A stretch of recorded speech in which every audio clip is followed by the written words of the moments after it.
Hi పిల్లలు, welcome to my channel. ఈరోజు మనం 4th class maths magic work book semester 1లో 4th చాప్టర్ సబ్ట్రాక్షన్స్లో ఉన్న వర్క్షీట్ 11ని ఏ విధంగా సాల్వ్ చేయాలో నేర్చుకుందాం. సబ్ టాపిక్ అసెస్మెంట్, స్వీయ మదింపు. First one, do the following. కింది తీసివేతలను చేయండి. ఏ చూడండి, 7546లో నుంచి మనం 2085ని సబ్ట్రాక్ట్ చేయాలి. అప్పుడు మనకు ఆన్సర్ 5461. నెక్స్ట్ వన్ చూడండి, బి. 9123లో నుంచి 3894ని సబ్ట్రాక్ట్ చేస్తే ఆన్సర్ 5229 వస్తుంది. సి చూడండి, 5000లో నుంచి 2084ని మనం సబ్ట్రాక్ట్ చేసుకుంటే ఆన్సర్ 2916. సెకండ్ వన్ చూడండి, ఫైండ్ 8405 మైనస్ 6897. 8405లో నుంచి 6897ని సబ్ట్రాక్షన్ చేసుకోవాలి. ఆన్సర్ చూడండి 1508. నెక్స్ట్ వన్ చూడండి, third one, fill in the blanks. ఖాళీలను పూరించండి. ఇక్కడ సబ్ట్రాక్షన్ ఇచ్చారు, కానీ దాంట్లో మనకు మిస్సింగ్ నెంబర్స్ ఇచ్చారు. సూట్ అయ్యే మిస్సింగ్ నెంబర్స్ని మనం ఆన్సర్కి సూట్ అయ్యే విధంగా రాసుకోవాలి. కింద ఆన్సర్ అయితే 2683. ఫస్ట్ కాలం చూడండి, మనం 2లో నుంచి 9ని సబ్ట్రాక్ట్ చేయలేము. 12లో నుంచి 9ని సబ్ట్రాక్ట్ చేస్తే అప్పుడు మనకు ఆన్సర్ 3 వస్తుంది. అందుకని ఇక్కడ మనం 9 రాసుకోవాలి. నెక్స్ట్ కాలం చూడండి, ఇప్పుడు మనం ఇక్కడ 12 బారోయింగ్ చేసుకున్నాం కాబట్టి ఇక్కడ మనకు 3 ఉంటుంది. 3లో నుంచి మనం 5ని సబ్ట్రాక్ట్ చేయలేము. అప్పుడు మనం మళ్ళీ బారో చేసుకుంటే ఇక్కడ మనకు 13 అవుతుంది. 13లో నుంచి మనం 5ని సబ్ట్రాక్ట్ చేసుకోవాలి.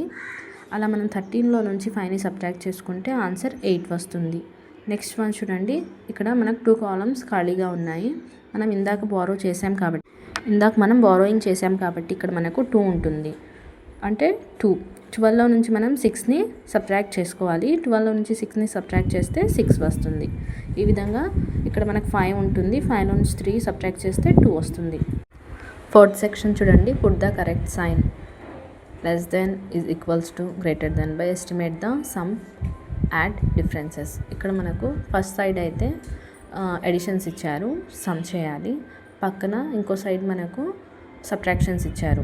ఇలా మనం ఎస్టిమేషన్ ప్రకారం ఇక్కడ ఎడిషన్స్, ఇటు సబ్ట్రాక్షన్స్ చేసుకుంటే వచ్చిన ఆన్సర్స్తో మనం ఇక్కడ greater than or is equals to, less than పెట్టుకోవాలి. చూడండి, ఈ విధంగా ఎస్టిమేషన్స్ని మనం పక్కన రాసుకుంటే ఫస్ట్ కాలంలో మనం లెస్ దెన్ రాసుకోవాలి. నెక్స్ట్ కాలం is equals to, next one greater than. Fifth one చూడండి, right the addition facts from subtraction facts and vice versa. A చూడండి, 2687 ప్లస్ 3149, ఆన్సర్ 5836. మనం ఇప్పుడు సబ్ట్రాక్షన్ ఫ్యాక్ట్స్ని రాయాలి. 5836లో నుంచి 3149 సబ్ట్రాక్ట్ చేస్తే 2687 వస్తుంది. అదే మనం 5836లో నుంచి 2687ని సబ్ట్రాక్ట్ చేస్తే 3149 ఆన్సర్గా వస్తుంది. ఇదే విధంగా బీని కూడా మనం రాసుకోవాలి. సిక్స్త్ వన్ చూడండి, in a store there is 7814 kilograms of jaggery. If 5867 kilograms of jaggery is sold, then how much jaggery is left now? Answer చూడండి, total quantity of jaggery 7814, quantity of jaggery sold 5867, quantity of jaggery left 7814లో నుంచి 5867ని subtract చేసుకుంటే answer 1947 వస్తుంది. 1947 kilograms jaggery are left.